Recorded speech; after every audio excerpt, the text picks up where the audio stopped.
Comienza el informativo.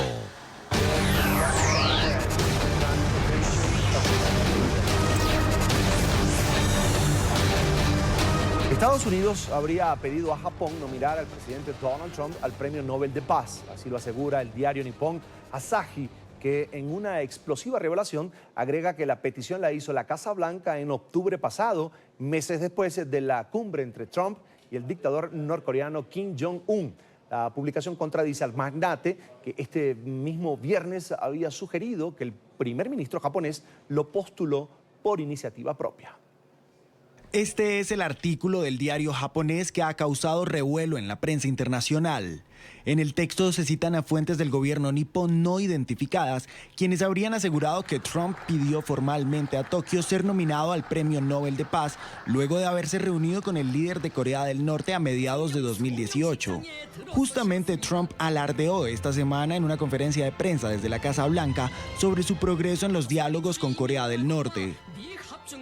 El republicano siempre ha destacado sus logros diplomáticos con el régimen como una de las más grandes victorias de su administración. I said, "What's the biggest problem?" He said, "By far, North Korea." And I don't want to speak for him. Le dije al presidente Obama, ¿cuál es el mayor problema? Dijo, por mucho, Corea del Norte.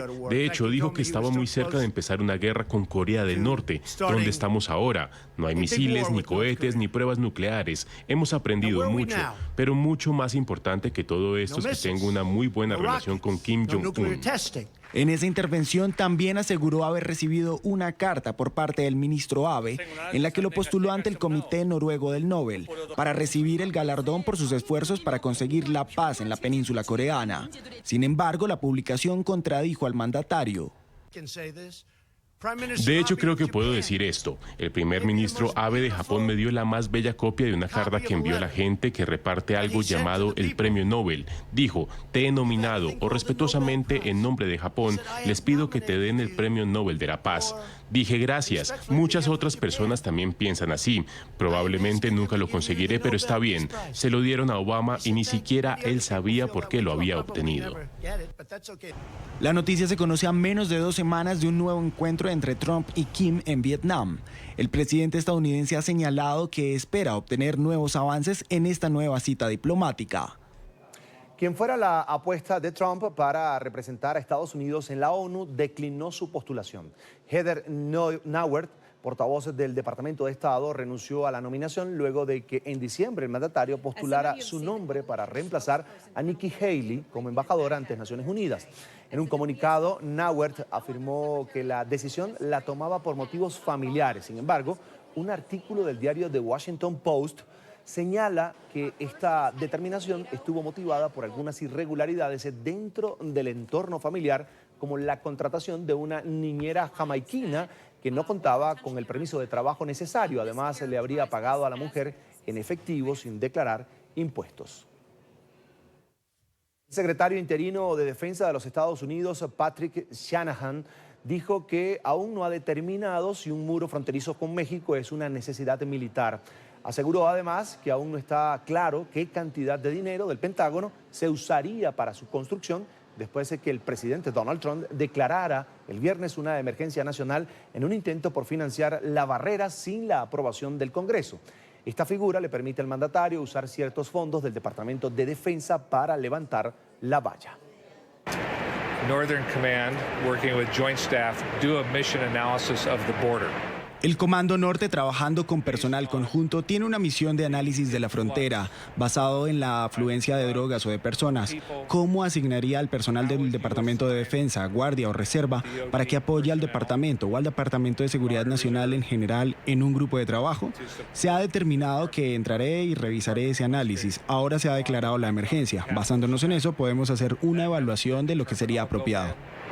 Y organizaciones defensoras de los derechos humanos condenan la declaratoria de emergencia nacional promulgada por Donald Trump. Afirman que el magnate republicano ha fabricado una crisis para justificar la construcción de un muro en la frontera sur con México. Rechazan además que desde la oficina oval se esté vendiendo la idea de que la zona de frontera es una región controlada por la violencia. Bueno, eso es ridículo. Si usted vive en El Paso y estuvo aquí en El Paso los últimos 20 o 30 años, como hemos estado haciendo este trabajo, sabemos que es una mentira y eso es una distorsión de la realidad. El Paso comenzó a ser una de las ciudades más seguras para el año 2004. Los plazos son diferentes. Sin embargo, el presidente erróneamente y con mala intención conectó las dos líneas de tiempo.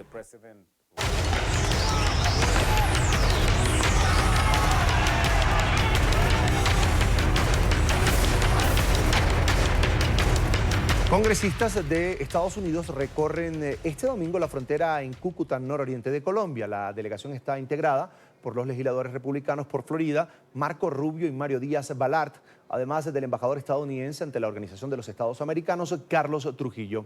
Buscan conocer de primera mano la crisis humanitaria ocasionada por el régimen de Nicolás Maduro, así como los esfuerzos de la comunidad internacional para atender esta diáspora.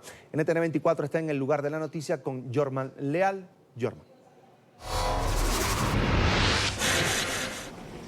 Hola, ¿qué tal? Buenas tardes. Los saludo desde el Puente Internacional Simón Bolívar. Pues hoy es un día importante para Cúcuta y la zona de frontera por la visita del senador estadounidense Marco Rubio, quien precisamente llega hacia este punto internacional que une a estos dos países. Pues el senador estadounidense viene a darle un espaldarazo al presidente interino venezolano Juan Guaidó para tratar de coordinar todo este esfuerzo humanitario que se va a hacer con respecto al almacenamiento de la ayuda humanitaria. Rubio pues realiza un recorrido por todo este puente internacional junto al embajador de los Estados Unidos ante la OEA, Carlos Trujillo, y el congresista también Mario Díaz, pues para ver de primera mano los esfuerzos humanitarios que son liderados por la Agencia de los Estados Unidos para el Desarrollo Internacional. Y es que la zona de frontera se ha movido en las últimas horas, especialmente porque ayer las damas de blanco, quienes hace algunos años, en 2016, cuando la frontera estaba cerrada, atravesaron los puentes internacionales pasando por encima de la Guardia Nacional. Ayer en territorio venezolano, exactamente en el municipio de Pedro María Ureña del estado Táchira,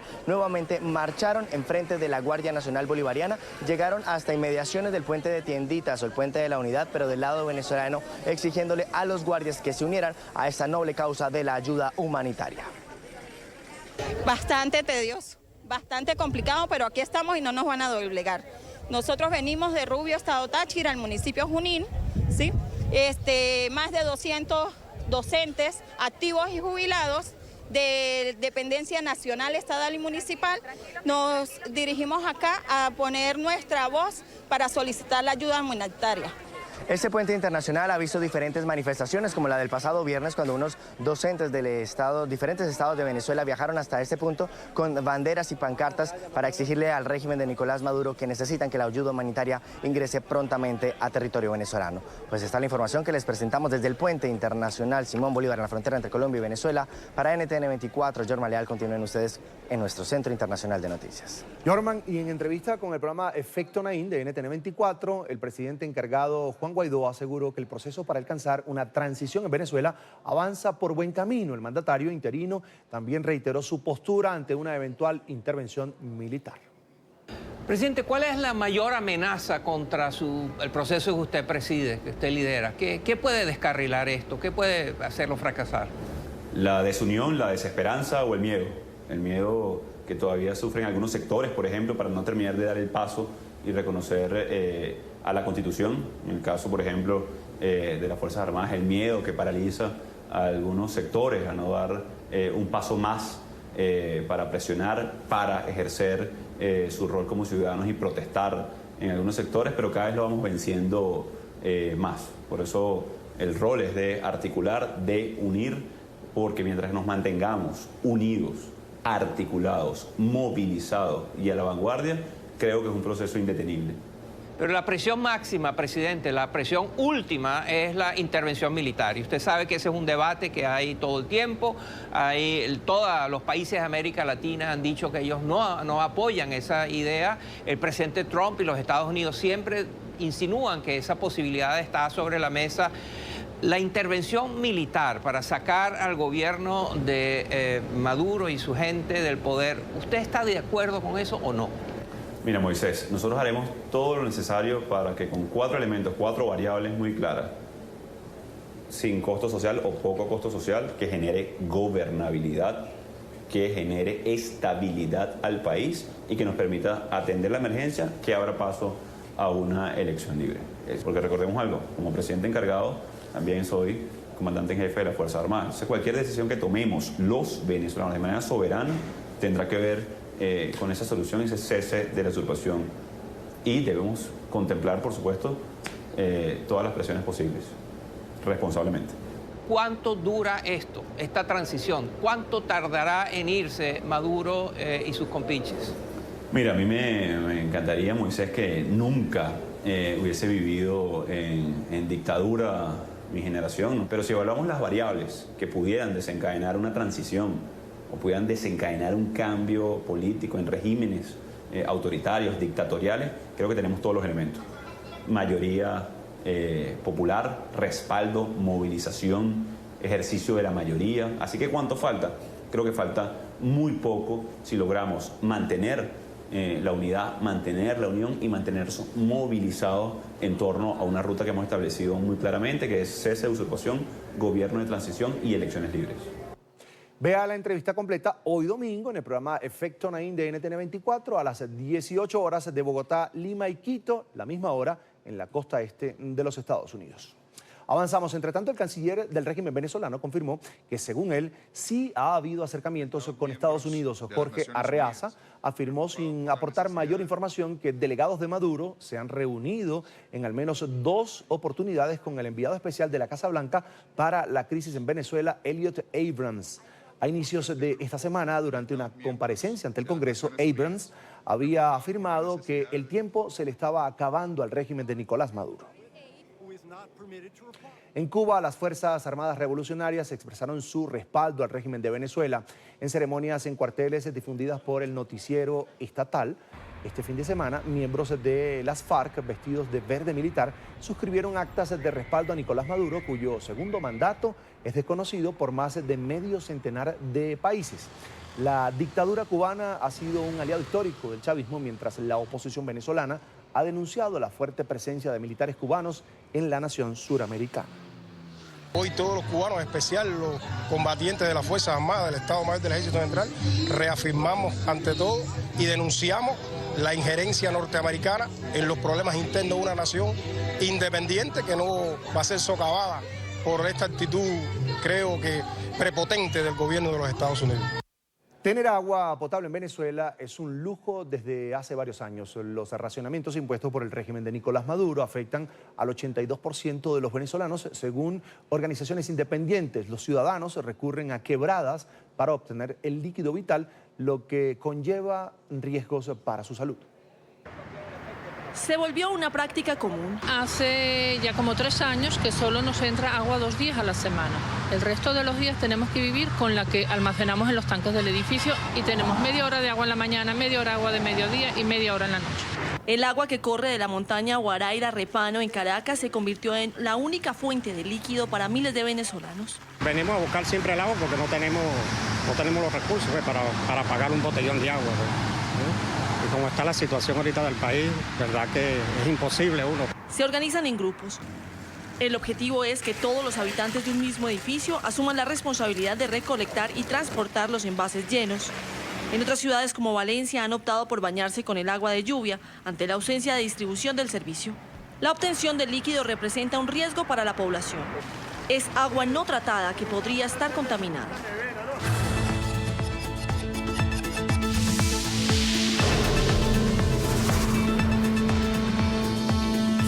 La ONG Save the Children reveló esta semana un preocupante panorama sobre los menores reclutados en Colombia.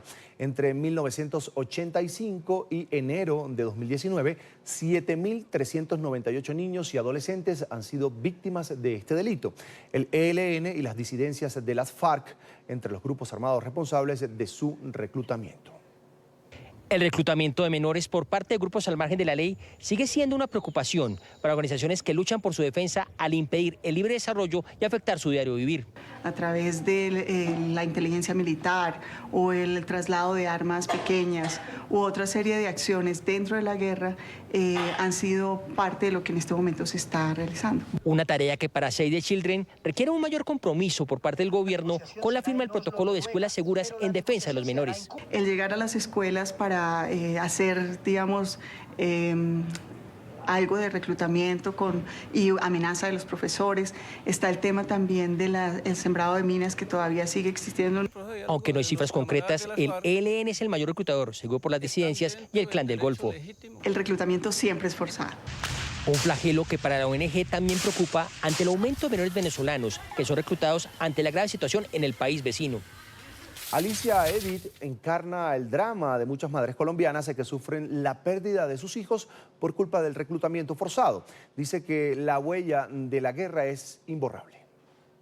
La guerra se quedó con mis hijos. Alicia Edith Aguillón dice que el llano le dio sus hijos y el llano se los quitó. Ir al campo hoy es un recuerdo impresionantemente triste. Un recuerdo que tuvo que abandonar para comenzar de nuevo y sola en la ciudad. Una de sus hijas fue asediada por la guerrilla, decidió irse y no dejarse reclutar. Comete el error grande de contarle a su mejor amiga que ella se madrugaba a ir, que ella se iba.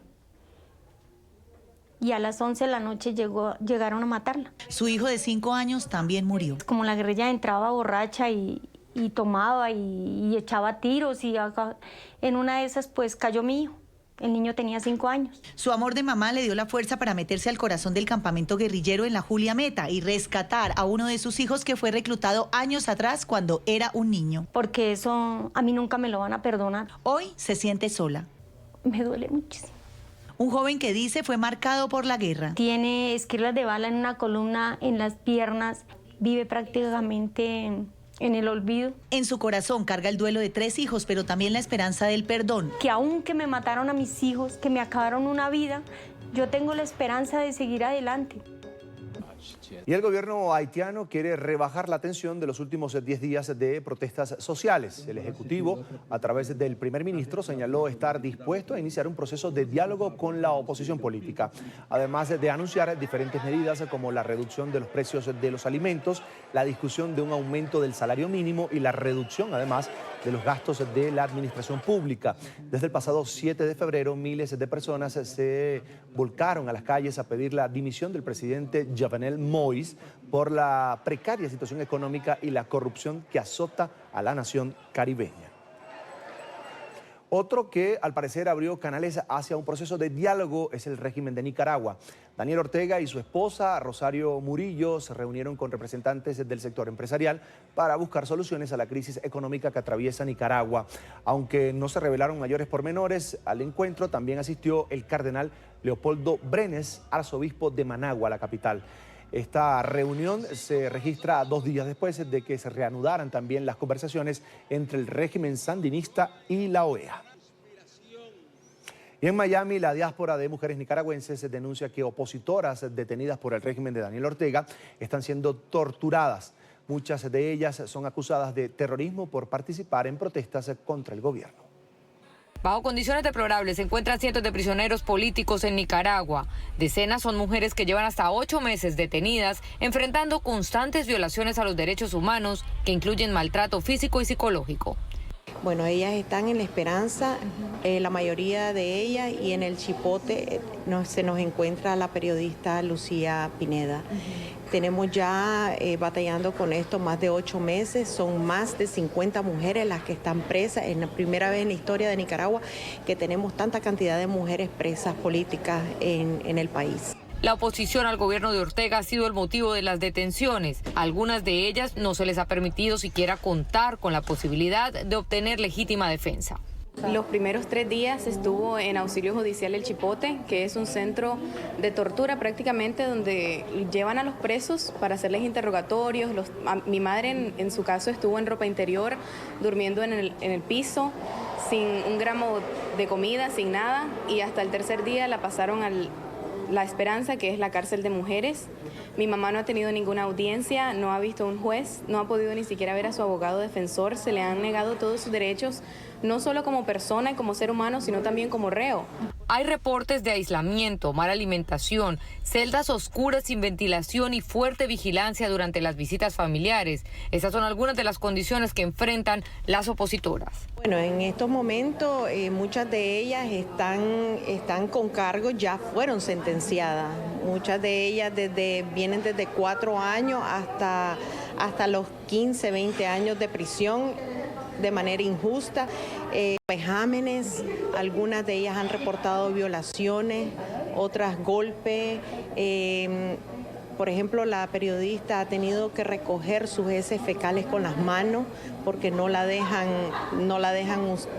hay condiciones en esas cárceles. Aunque las organizaciones de derechos humanos han sido expulsadas de Nicaragua, estas denuncias de los atropellos en contra de las mujeres se han realizado ante diversos organismos internacionales.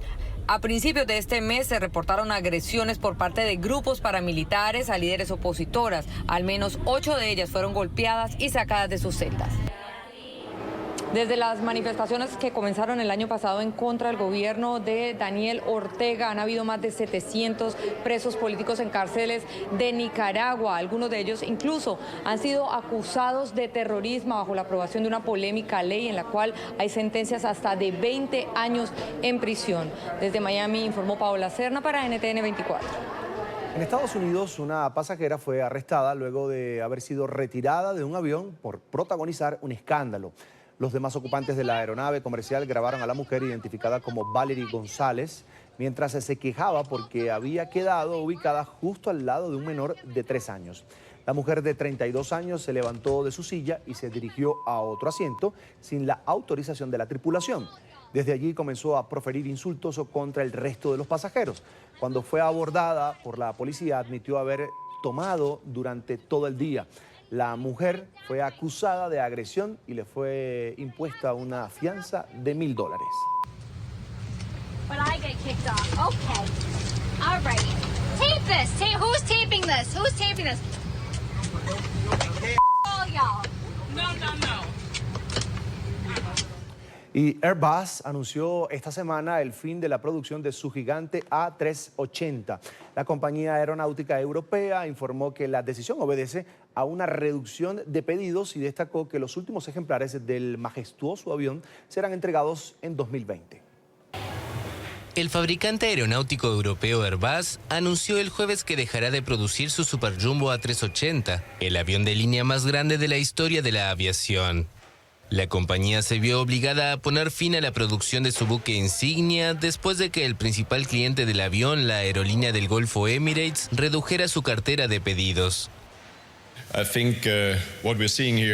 Creo que lo que estamos viendo aquí es el final de los grandes aviones de 4 motores. Ha habido especulaciones durante años acerca de si estábamos 10 años adelantados con el A380. Creo que queda claro que probablemente estábamos al menos 10 años tarde o más, pero visto en retrospectiva todo es fácil. Tras un acuerdo, Emirates reemplazó la anulación de los A380 por la compra de otros aviones de modelos más pequeños como el A330neo y A350 por un monto de $21.400 millones. El Super Jumbo de Airbus no pudo resistir la competencia de los nuevos aviones birreactores de larga distancia como el 787 de Boeing. Para competir con él, la compañía lanzó el A350, más fácil de llenar y más rentable. Los últimos ejemplares del A380, que tienen capacidad para hasta 850 pasajeros, serán entregados en 2021. Migró de la pobreza para convertirse en una estrella y lo logró. Ahora, la figura colombiana del Royal Ballet, Fernando Montaño, está sobre el escenario para ponerse en la piel y los pies desnudos de los migrantes africanos que el mar devora en su vida. La estrella del prestigioso Royal Ballet, Fernando Montaño, está de vuelta en su natal Colombia. Es el protagonista de Un viaje barroco, la ópera bufa con la que pretende denunciar el drama contemporáneo de la migración. Estrenada en 2018 en Italia, la obra llegó a Bogotá a finales de enero. En el caso de la ópera, que es lo que se representa a tantos africanos que están tratando de huir de las precarias situaciones en que se encuentran en sus países y tal vez llegar a un país donde en realidad a veces se les rechaza o se les discrimina o no se les da la mano, es bastante doloroso. En la historia personifica a un migrante que rescata del naufragio a 2 parejas italianas. Todos se van, dejan sus casas, sus hogares en busca de un mejor futuro, van en busca de algo desconocido, que muchas veces eso desconocido no es necesariamente lo más conveniente para ellos, porque muchos logran llegar a la tierra, otros no, porque mueren en ese intento. Pero en cierta forma, los pasos de este bailarín también cuentan una historia propia de migración que inició cuando se decidió dejar atrás la pobreza y el narcotráfico de su querido puerto de Buenaventura. Yo desde los 14 años salí de Colombia a Cuba a estudiar. Después de Cuba fui a Italia, donde tuve que aprender una lengua nueva. Y posteriormente, ahora en Inglaterra, también aprender una nueva lengua, nueva cultura, nuevas formas de comportarse. Sí, que son cosas que a todos los emigrantes nos afectan. Su historia hizo que los medios ingleses lo llamaran el Billy Elliot colombiano, pero a Montaño no le hace mucha gracia el apodo. Ahora se destaca entre más de 100 artistas como uno de los 4 bailarines negros del Royal Ballet. Todavía existen muy pocos bailarines negros en el mundo del ballet, que pues siempre es una pena, porque creo que, bueno, estamos ya en el siglo XXI, perdón, y estamos muy mezclados, y incluso pienso que al tener toda esa diversidad lo hace mucho más interesante. Tras sus presentaciones en Bogotá, el artista de 33 años lanzará su autobiografía, un relato de sus dificultades y de su voluntad para no quedarse en el camino.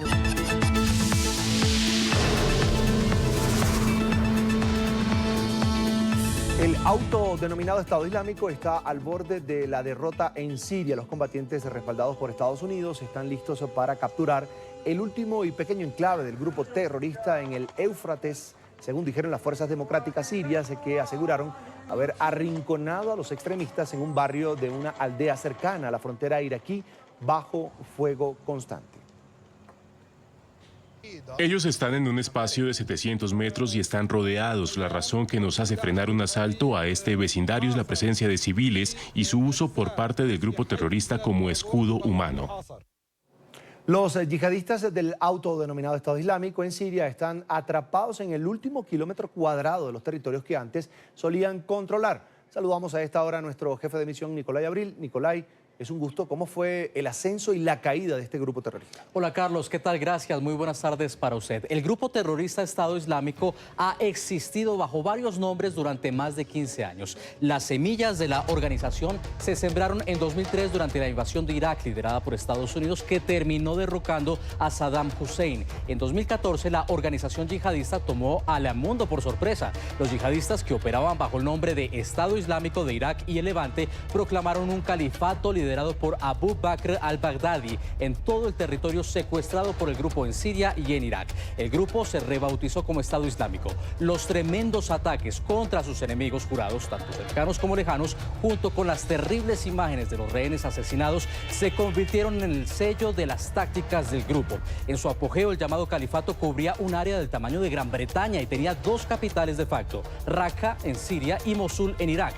Pero luego, en 2014, una coalición de países encabezada por Estados Unidos lanzó una contraofensiva en Irak y en Siria. Entre 2014 y 2017, el territorio controlado por el Estado Islámico fue reconquistado gradualmente. En diciembre de 2017, las autoridades en Irak declararon la victoria sobre esa organización, habiendo retomado Mosul en julio del mismo año. Luego, en octubre de 2017, Raqqa cayó ante las fuerzas democráticas de Siria, la alianza árabe kurda respaldada por la coalición liderada por Estados Unidos. Carlos, estas fuerzas lideraron una ofensiva contra la última resistencia del grupo terrorista en el noreste del país a principios de 2019, que ahora parece llegar a un capítulo definitivo.